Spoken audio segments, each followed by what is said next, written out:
Hi, my name's Susanna Bowling, and this is live from the Hotel Edison, Times Square Chronicles Presents. I went and saw a Broadway play, musical, that changed my life.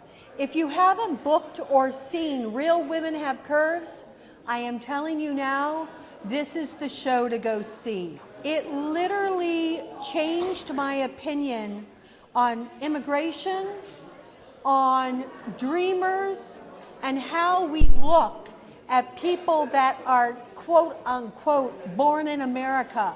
These people, because it's not just women, they come here at a very young age and are put into two different worlds and are considered criminals before they are even learning how to speak 9/10 of the time. Today I am with Josefina Lopez, who wrote the original play and is co-writer of the screenplay, Real Women Have Curves. Josefina, you are what is known as a Chicana playwright. What is that? So I'm Mexican, I'm also Mexican American, and Chicana honors the indigenous side of our heritage because as Latinos we're basically told the lighter we are, the better we are, and because we have European blood, and for us we feel like no, we have to honor our ancestors and honor our mothers who are indigenous, and that's why I call myself a Chicana. It's also a political term. It's basically somebody who takes it upon themselves to educate the community and educate other people about the plight of immigrants, the plight of Latinos, and people like me. You talk about lighter skin, yet we as Americans worship the sun and try to get darker. That's right. That's right. That's kind of ironic. Yes, that's right. Now, I want to discuss this because this is what I find the most interesting of everything.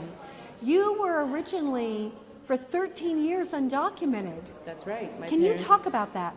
And also, my parents brought me to this country when I was a child, a couple times. They smuggled me in with a white lady smuggled me in. Wait, more than once? Yes, I think as a baby, they hired a white lady to basically cross me in a car through the border, and because I was so light-skinned, I could, they thought I was her child. And then other times it was through my cousin's birth certificates who were born in the U.S. But I was undocumented for 13 years, and I didn't know until I was about 10. And it became very difficult when I wanted to go to college because I couldn't go to college. You can't go unless you have a legal right to do that or a visa. And then you can't get financial aid. That's the thing that people don't know is you can't get welfare, you can't get financial aid if you're undocumented. So I couldn't go to college, and my parents didn't want me to go to college. So luckily in 1987, the amnesty law was passed, and I was able to qualify, and in 1987 I got my temporary residency card. I got accepted to New York University, but I had to wait a year before I could go because I couldn't get financial aid until I was fully legal. So then once I was legal, I went to New York University, and I made that dream come true. But I worked in a sewing factory for 6 months with my sister and my mother, and that's what became the inspiration for Real Women Have Curves. I also went to a playwriting workshop in New York City right after when I was 18, and I wrote the play. So you are Anna. I am Anna, yes, I am Anna. And Anna is named Anna after Anne Frank because I kept a journal, and I was very afraid that I was going to get deported and found out. And for a lot of Latinos, luckily, I come from Mexico, so for me, if I get deported, at that time, it was very tragic because I would get separated from my family. But for a lot of Latinos, especially Salvadorians and Guatemalans, if they got deported, it could mean a death sentence. So it was kind of like being chased by Nazis and hiding from Nazis.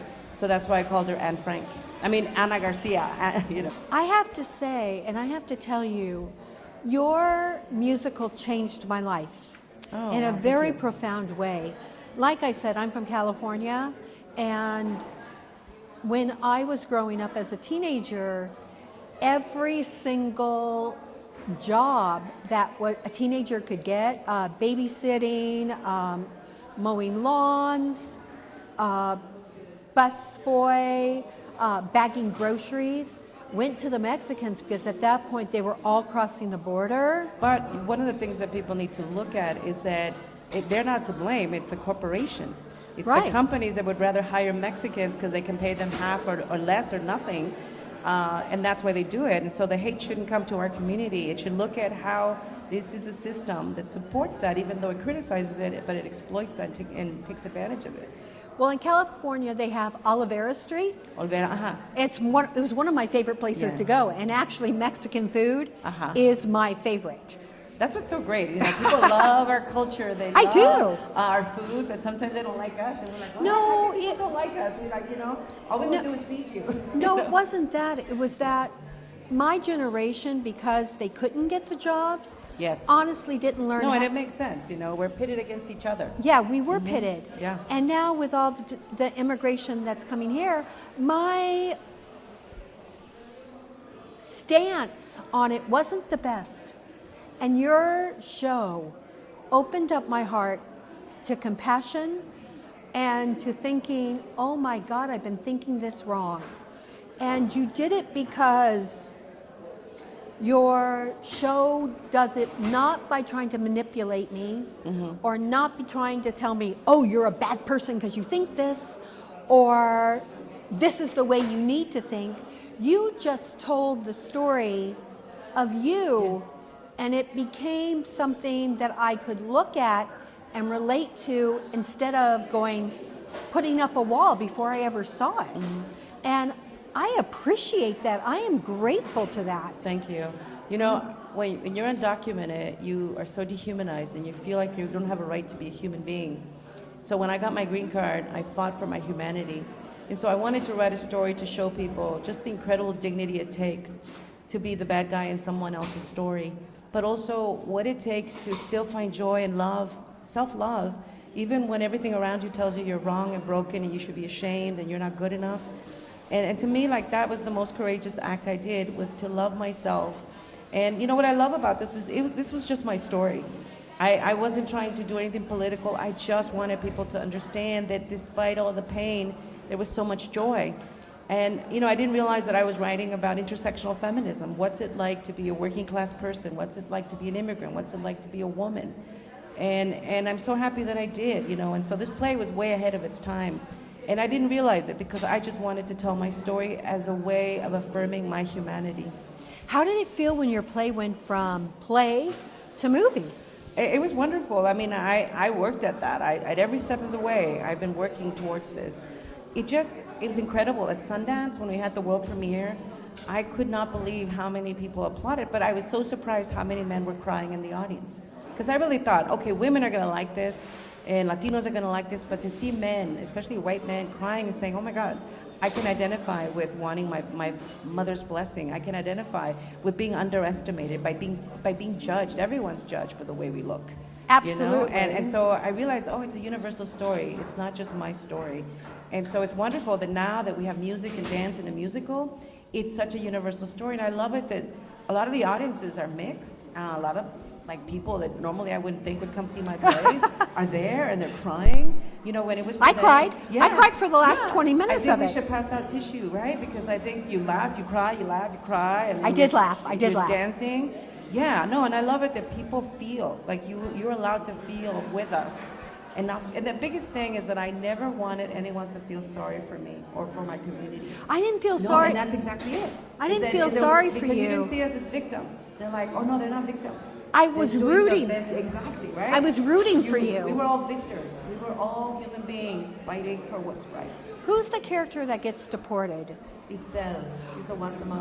That and one of my best friends is Guatemalan, actually. Hello, Maria. Anyway, I rooted for her. When she comes back, I was like, yay.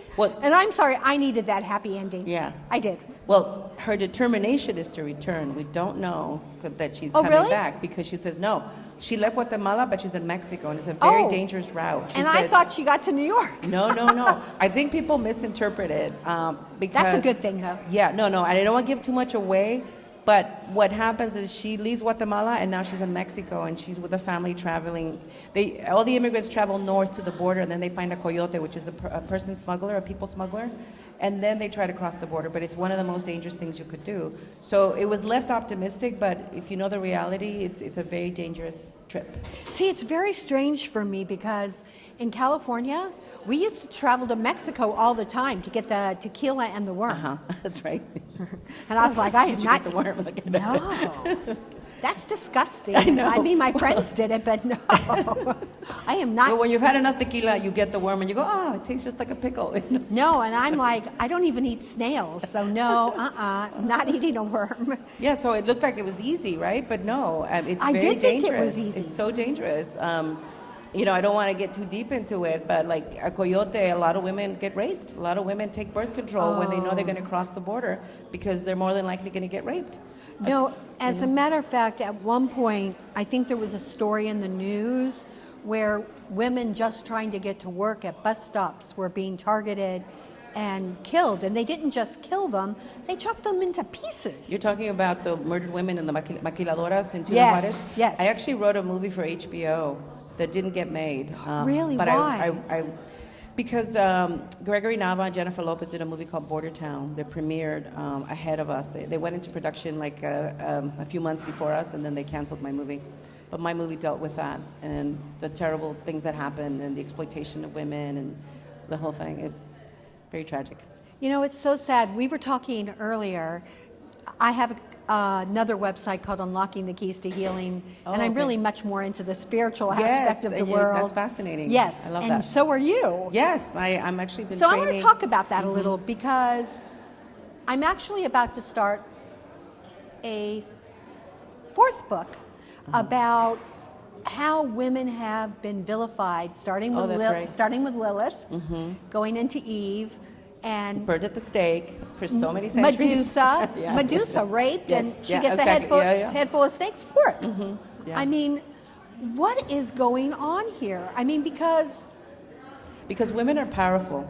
I've never been a And- feminist, but this is like No, insanity. women are powerful and they scare the hell out of men because they know how powerful we are. Not just because we build community and we can give birth, but because energetically there is an energy with us, and especially when women come together in a circle, and that's something that happens actually in Real Women Have Curves. Sometimes I wondered why this story is so beautiful, and it's because when women come together, the sacred feminine is present, and that is an energy that's so powerful and such a high frequency that it makes people turn to joy. It disarms people, and it's a very scary thing to men because they feel powerless against this energy. If you want to know, that's No, why. no, this makes sense, Yes, and it makes no, sense I why work with this energy. I was energized after seeing Yes. the show. Yeah, exactly. People feel inspired, energized because the feminine, sacred feminine energy is present. Because when women get together and are in full joy, that's what shows up. Mother Mary also shows up. All these amazing Yes, exactly. powers show up. Yeah. Yeah, this is what I'm about. Most people don't ask those questions. Yeah, I'm I glad that do. you talk I about these definitely things do. because we can talk about. No, this is very much a feminist story, but it's not presented like trying to insult anyone. It's basically speaking our truth and showing how powerful women are on stage, seeing how these women come together and they can be there for each other when all these tragic things happen, but they still laugh. They still cheer each other on, and they can tease each other, but they can also love each other, feed each other, nurture each other. It's a beautiful thing to see. What I love most about everything is that when I went to see it, I brought my friend who actually happens to be a producer on Real Women Have Curves. And one of the reasons he's a producer on it is because he asked me what I thought about it. And I've actually been following the show since it was at ART. Because you have a friend of mine in it, and I was like, oh, hopefully Florencia You know Florencia, yeah. Yeah, so hopefully. I've been cheering for her. Like when I Yeah. first saw her at the very first reading, she was in the background, one of the extras, and I said, this woman should be playing Estela. Like she really has the feel. It's just she was undocumented herself. I right? know. And so then she also she came here when she was older, so she has a very thick accent. So I was like, Right. I actually like her as Estela, but she really has to work on her accent, and she has. And you did. And she trained. Because And I she was shocked worked- at that, She worked like a actually. Mexican to get that role. Believe me, she deserves that role. Yeah. No, you know, it's thrilling to see the women that are on this stage because it's about talent. It's about not having to look a certain way, not having to be a certain way, but to be able to get a personality Exactly. out. The And I content of love our the fact that you did character and that. our talent is what got those women on that stage, you know? And that's what all women want, is we don't want to be measured by the color of our hair, the size of our waist, or the perkiness of our breasts. We want to be measured Or by the our content of our age. character. Or our age, yeah, especially as we become wise women, we realize like how so many young women get this message that we cannot age. You know, there's 4 seasons to being a woman, right? There's spring, there's summer, there's fall, and there's winter. And so women are virgins, maidens, mothers, and crones, wise women, right? And so And to me, how I sad. love being a wise woman, right? So do you. Right. But a crone, like, who wants to take Well, on that version of life? Exactly, the way it was presented. And I go, no, we're elders. I'm an No, elder, I'm that a wise woman. that you know? name is like off-putting. Yeah, but I think that's what it was meant to do. Like, even there's a word that you Oh, cannot why? say that most women think is vulgar, but the original intention of that word was that it was a wise woman who was independent of men. And then it was vilified, and it was perverted so that we wouldn't use that word and take on that word. Yeah. It's so amazing how many things that we are known for doing well, we're told it's wrong. Exactly. I mean, If it's making profit, it's always made wrong. You know, like a lot of the witches were actually making beer, or the women that were accused of being witches, and they had to wear these pointy hats so that people could find them in the village. And then because they were making so much money selling beer, they're like, Beer? oh my God, they stole that. Just like in cinema. Did you know that women were making all the movies at the beginning of cinema? No, and I then didn't. once it started making money, they got kicked out. But the editors stayed on, and so a lot of female editors have stayed on because editing was considered something like sewing, so it was relegated to women. But women were kicked out of cinema. But women called the shots. The most prolific film director was a woman named Lois Webb, who did like 200 films. But after the stock market crashed, then they would not lend money to women to make movies. But yeah, see, that's what no, I happens. believe this because I'm a big fan of Bella Abdul for one reason and one reason only. Because of that women have credit cards. That's right. Up until then, we didn't have it. We weren't allowed. I know. That's like when people Insanity. say they want to be traditional women. I go, really? You don't want to have, when you give birth, you want to give birth without like anesthesia? You want to like not have a No, credit no. card? You want to like, really? Like, I love being here. I have to say, when I had my child, I was like, drug me now, it's illegal. No.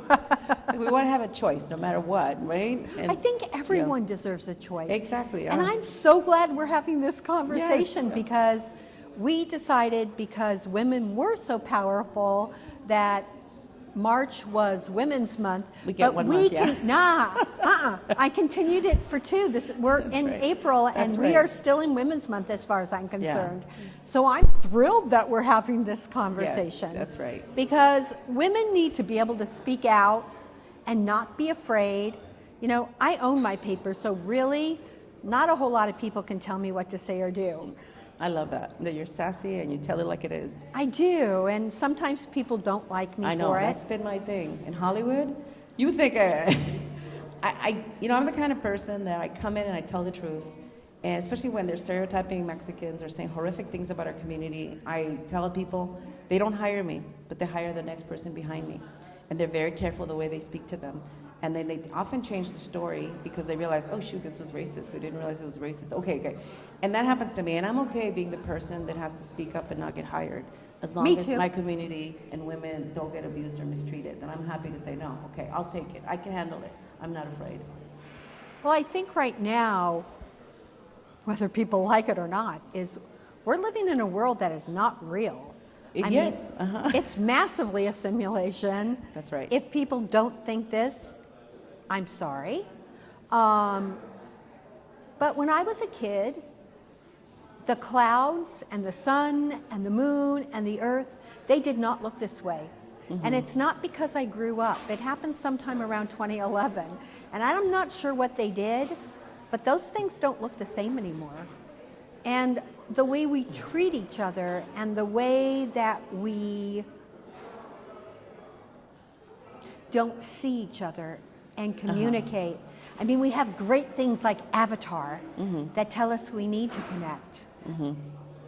But that's why I love what you're doing. Thank you. You've written other plays. Many, many plays. Yeah. What are the topics that you most want people to know about? Like the women are nature. You know, I wrote an adaptation of An Enemy of the People. Ooh. It's called An Enemy of the Pueblo.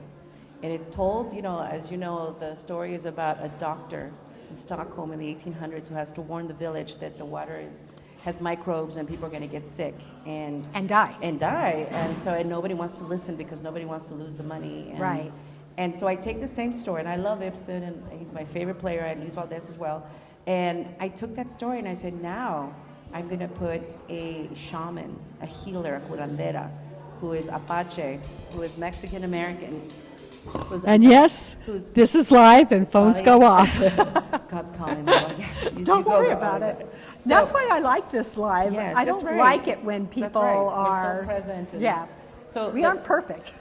So this healer gets a premonition through there's an earthquake that happens, and she's on the Mexican side of the border, right next to it, and then very much the same story. But she gets a premonition, a dream, where she sees that everyone's going to get poisoned, and she starts warning everybody, and nobody wants to hear that because as a result of the creek, these medicinal waters that a lot of the gringos cross the border to go into these waters, but you know, unfortunately, the narcos took over this border town, so they were afraid. So once these narcos left, as a result of something she did that was supernatural, once she starts warning people that the water is going to be poisoned, no one wants to believe her and accuse her of being a witch. And it's the same story, but we put a woman who trusts her intuition, who trusts nature, and then at the end they discover that they're actually doing fracking in the United States, and that is affecting the water in Mexico, and it's coming out poisonous, and that's what's going to happen. That actually was in the news at one point. And I wrote this before this was actually the truth. I get a lot of premonitions. Sure, like you and I. Yes, channel. I did. We know that the real writing comes from divine source, right? Yeah, I never take credit for what I've written because it really was never me. Well, that's kind of how I feel with real women. Even with everything I write on when the I paper. wrote it at 18, at 19, 20, I was taking dictation for the divine because a lot of these scenes, I'm like, oh, I don't know if I can write this. And when I wrote the play, I really felt like something wrote it through me. And I'm 56. I'm very proud to tell you I'm 56 because I am very much a wise woman, and I've earned my age. And I'm still learning lessons from my play and my work. And I go, no, something wrote it through me because this message needs to get across that women are powerful, especially when they work together. Oh, you have me totally on your team because this is something I completely believe in. You know, it's very sad because women, for the most part, we're our worst enemies. We've been trained and programmed to Yes. sabotage each other. Yeah, I've seen it. I see it all the time, unfortunately. I do see a lot of women supporting too. Oh, I do see that. But it is sad when you realize, oh wow, you believe this thing where we have to compete for a man's attention or a little bit of crumbs of power when we don't need to do that. Women can create. We have so much source within us. Yes, and we do. create, and we can create everything through community. So for me, I've never been afraid of not having enough because I know that I am enough because God gives to me all the time. And that's what creativity is, No, I completely, you manifest, right? Yeah, I manifest very easily and fast, and I come up with so many ideas that are for the benefit and for the highest good of others. And so I'm not afraid of ever not having enough. I know that feeling. It's funny because I go through life and I'm constantly getting thrown off the path. And all I ever really want to do is be on the path and walking down it. And it kind of never really happens the way I would like it. Like if I looked back at my life, it was probably like a roller coaster that's got a zillion and trillion turns and twists. I think life really is nonlinear, especially women's energy is nonlinear. Right. And I think spirit guides us one way, and our conscious mind guides us in the most linear way, and it forces, whereas our spirit really knows how everything is connected, therefore we don't have to go A, B, C, D, 1, 2, 3. We go, no, in connection, anything is possible, and you can transcend so many steps because you're connected. Right. Yeah, I always get back on the path, and it's like if I looked at it, I skipped places, but I'm like, what is this? What is going on here? Yeah. What haven't I asked you that you would like our readers to know about? And listeners? Well, what am I working on next? Is Yes, usually what are you- people wanna okay. know. So I saw Buena Vista Social Club, and I'm so happy Love that it. we have 2 Latino shows on Broadway. This is history and herstory, you know, and and I'm just so excited. And I wrote a play. You know, Real Women Have Curves was inspired by my mother and my sister in the factory, and it's very much my mother's story. And so I have a male version of Real Women Have Curves, which is Trio Los Machos. It's about 3 men who met during the Bracero program, the guest worker program. What's that? Braceros, during World War II, when all the men had to go fight, there was all these jobs that no one was fulfilling, especially in agriculture. So the U.S. made an agreement with Mexico to bring hundreds of thousands of Mexican men to do all these jobs, and that's also why women had to go into the factories, right? The Riveter. That whole yeah. Wait, was she Hispanic? No, I don't know. There No, probably but were if you women. look- but if you look she does at- look Hispanic. You're right. You Yeah. should claim her, huh? I should claim her. Yeah. Rosie. Yeah. So Rosie Rosales. That's what I call her that, right? So then all these men worked in the fields and did all these jobs. And so my father was one of those men that came. They suffered a lot because although they were needed, they were really discriminated. They were treated so badly that my father had all these emotional wounds that I could perceive because I'm empathic. I'm sure you're empathic yes. too, right?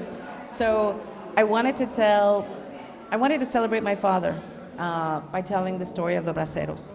And so I wanted to tell it through music. So I was inspired by the album Edie Gourmet Sings with Los Panchos. Oh, yeah, okay. And so I heard that. I mean, I grew up hearing that album because my dad played it all the time.